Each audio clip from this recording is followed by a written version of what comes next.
বাংলার বাড়ি প্রকল্প থেকে সরকারিভাবে আবারও ঘরের টাকা দেওয়া হবে। তো এর আগে ডিসেম্বর মাস থেকে সবাইকে টাকা দেওয়া হয়েছিল ঘরের টাকা। দ্বিতীয় কিস্তির টাকা দেওয়া হয়েছিল। প্রথম কিস্তি 60,000, দ্বিতীয় কিস্তিও 60,000, এইভাবে টাকা দেওয়া হয়েছিল। এবার সরকারিভাবে আবারও ঘর দিতে চলেছে বাংলার বাড়ি প্রকল্প থেকে। তো এই প্রকল্প থেকে কারা কারা ঘর পাবে এবং কত তারিখ থেকে টাকা ঢুকতে লাগবে বিস্তারিত জানতে ভিডিওটি সম্পূর্ণভাবে দেখতে থাকুন। আমাদের এই চ্যানেল থেকে অনলাইনের সব রকমের তথ্য সবার আগে দিয়ে থাকি। চ্যানেলটিকে সাবস্ক্রাইব করে পাশে থাকবেন যাতে ভিডিওগুলো সবার আগে আপনার কাছে পৌঁছে যায়। সরকারি ঘরের টাকা আজ থেকে প্রায় 10 মাস আগে সবাই টাকা পেয়েছিল। তো ঘরের টাকা প্রথম কিস্তির টাকা তো ডিসেম্বর মাসে দিয়েছিল, আর যেটা ফেব্রুয়ারি বা মার্চ মাসের দিকে টাকা দেওয়া হয়েছিল 60,000 টাকা করে। দ্বিতীয় কিস্তির টাকা 60,000 করে 1,20,000 টাকা দেওয়া হয়েছিল। তো সরকারি ঘরের টাকা আবারও দেওয়া হবে।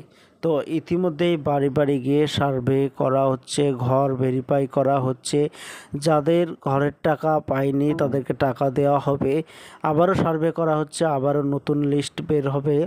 তো নতুন লিস্ট বের হলে আবারও সরকারিভাবে সবাইকে টাকা দেওয়া হবে 1,20,000 টাকা করে। তো এবার শোনা যাচ্ছে 16 লক্ষ মানুষ ঘর পাবে। তো এবার অনেক মানুষ ঘর পাবে এরকমই জানা যাচ্ছে। তো প্রথম কিস্তির টাকা নভেম্বর মাসের শেষের দিক থেকে সবার অ্যাকাউন্টে টাকা ঢুকতে শুরু করবে 60,000 টাকা করে, এবং দ্বিতীয় কিস্তির টাকা ফেব্রুয়ারি অথবা মার্চের ভিতরে সবার অ্যাকাউন্টে টাকা ঢুকতে শুরু করবে। প্রত্যেকটি গ্রামে গ্রামে গিয়ে ভেরিফাই করা হবে, সার্ভে করা হবে। যারা যারা ঘর পায়নি তাদের একটি লিস্ট বের করা হবে এবং সেই লিস্ট দেখে ঘরের টাকা সবাইকে দেওয়া হবে। যারা যারা ঘর পায়নি শুধু তাদেরকে টাকা দেওয়া হবে। এবং প্রথম কিস্তির টাকায় যারা লিল্টন পর্যন্ত ঘর করবে তাদেরকে দ্বিতীয় কিস্তির টাকা দেওয়া হবে।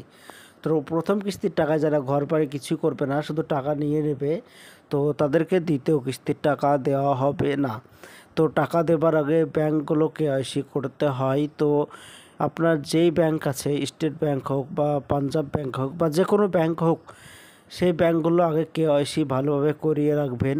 হতে পারে অনেক দিন লেনদেন না করার ফলে ব্যাংক বন্ধ হয়ে যায়।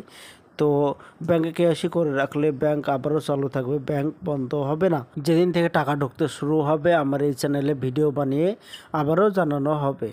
তো এটাই ছিল আজকের জন্য ছোট্ট ভিডিও। এরকম ভিডিও আমরা দিয়ে থাকি, সাবস্ক্রাইব করে পাশে থাকবেন।